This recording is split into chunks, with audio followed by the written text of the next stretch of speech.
प्रियकराचा खून, मृतदेहाचे तुकडे आणि गोणीत भरून बाथरूममध्ये लपवलं गेलं, पण बाथरूमचा नळ सुरूच ठेवला होता. ठाणे जिल्ह्यातील डोंबिवली जवळच्या मानपाडा परिसरात समोर आलेल्या या धक्कादायक प्रकरणाने सर्वांनाच हादरवून सोडलं आहे. पोलिसांच्या माहितीनुसार पश्चिम बंगालचे रहिवासी असलेले 37 वर्षीय हमीदिल्ला इस्लाम आणि त्याची प्रेयसी हसीबा काही काळापासून भाड्याच्या घरात लिव्ह इन रिलेशनशिपमध्ये राहत होते.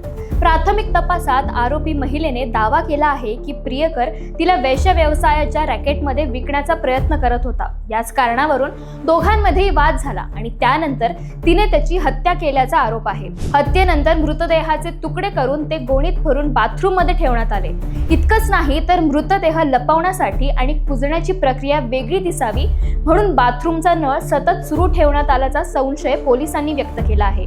घरातून येणाऱ्या तीव्र दुर्गंधीमुळे शेजाऱ्यांना संशय आला. दरम्यान घरमालकाला आरोपी महिलेने व्हॉइस मेसेज पाठवून मी प्रियकराला मारलं आहे अशी माहिती दिल्याचंही तपासात समोर आले. त्यानंतर पोलिसांनी घटनास्थळी धाव घेतली आणि बाथरूम मधून मृतदेह जप्त केला. सध्या आरोपी महिलेला अटक करण्यात आली असून मानपाडा पोलीस या प्रकरणाचा अधिक तपास करत आहेत.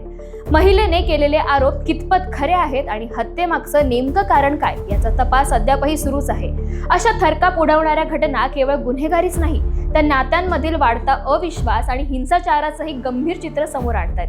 तुम्हाला या प्रकरणाबद्दल काय वाटतं आम्हाला कमेंट्समध्ये नक्की कळवा आणि अशाच माहितीपूर्ण व्हिडिओसाठी सरळ सोप्पाला फॉलो आणि सबस्क्राईब करायला विसरू नका.